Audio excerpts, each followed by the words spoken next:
August 24, 2024 విజయమునకు రహస్యములు. వారిపైన ముగ్గురిని ప్రధానులుగా నియమించెను. ఆ ముగ్గురిలో దానియేలు ముఖ్యుడు. దానియేలు అతి శ్రేష్టమైన బుద్ధిగలవాడై ఉండెను. దానియేలు గ్రంథము 6వ అధ్యాయము 2-3 వచనములు.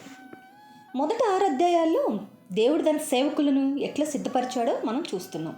ఈ సిద్ధపాటు కాలము 43 సంవత్సరాల దీర్ఘకాలం పట్టింది. దేవుడు వారిని బలముగా మొదటి నుండి వాడుకొనిచున్నాడు. వాస్తవంగా వారిని గొప్ప పరిచర్యకై సిద్ధం చేస్తున్నాడు. తర్వాత 7వ అధ్యాయం నుండి భవిష్యత్తులో జరగనయ్యున్న వాటిని దేవుడు దానియేలు ద్వారా ప్రత్యక్షపరిచాడు. అతని ద్వారా మనకందరికీ ఆ విషయము వెల్లడి చేశాడు. రానయ్యున్న యుగములలో సంభవించబోవు విషయాలన్నీ అనగా క్రీస్తు జన్మము, ఆయన మరణము, భూస్థాపన, పునరుద్ధానము, రెండవ రాకడను గూర్చిన విషయములన్నీ వెల్లడి చేశాడు. మన జీవితంలో కూడా అంతే.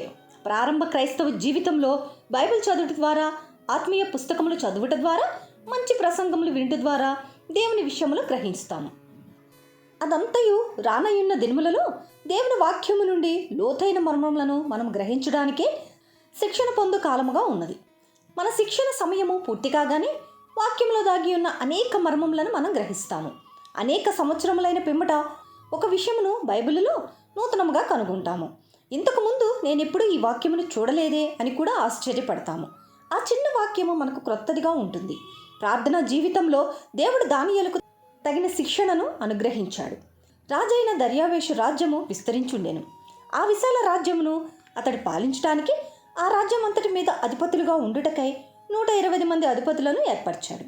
వారిపై ఉన్న ఆ ముగ్గురు ప్రధానులలో దానియేలు ముఖ్యుడు. ఈ దినములలో రాజకీయ సంబంధమైన విషయాల్లో ప్రాధాన్యతను, ఘనతను ప్రజలు కోరినట్లుగా దానియేలు కోరలేదు. తన స్నేహితుల పలుకుబడి కానీ, బంధువుల ప్రాబల్యం కానీ తాను ఉపయోగించుకొనలేదు. ఆ స్థానం సంపాదించుకొనవలెనని ఎవరిని కూడా పొగడలేదు. ఎవరికీ లంచం ఇయ్యలేదు. ఒకనాడు అతడు గవర్నర్లందరిపైన ప్రధాన గవర్నర్గా నియమింపబడిందని ఉత్తర్వు కూడా వచ్చింది. అతడు అతి శ్రేష్టమైన బుద్ధిగలవాడై ఉండెను. కనుకనే అట్టి స్థానం అతనికి ఇయ్యబడినది. ఈ విషయంలో మనము కూడా దానియేలు వలె ఉండాలి. మనలోని శ్రేష్టమైన బుద్ధిని ఇతరులు చూడాలి. మనము ప్రార్థనాపూర్వకంగా మన బాధ్యతలను నమ్మకంగా నెరవేర్చినప్పుడు మనపై అధికారులు దానిని గమనిస్తారు. అప్పుడు వారు ఫలానా వ్యక్తి నుంచి బుద్ధిగలవాడు, లేకపోతే ఆ స్త్రీ శ్రేష్టమైన బుద్ధిగలది అని తప్పక ఒప్పుకుంటారు. వ్యక్తి ప్రమోషన్కు అర్హుడని వారే నిర్ణయిస్తారు. మనము లంచం ఇవ్వనవసరం లేదు. మనుషులను పొగిడి స్తుతించిన అవసరమూ లేదు. లోక పద్ధతులు ఏమీ కూడా ఉపయోగించకూడదు. ఎప్పుడైతే మనము బుద్ధి జ్ఞానం కలిగి ఉంటామో తప్పకుండా ఉన్నతమైన స్థానంలో ఉంటాం. ఈ బుద్ధి జ్ఞానం దేవుని దానము. కాబట్టి ఎప్పుడైతే ప్రార్థనాపూర్వకంగా నీ బాధ్యతను నెరవేరుస్తావో తప్పక గొప్ప స్థానంలో ఉంటాం. ఆమేన్. Praise the lord.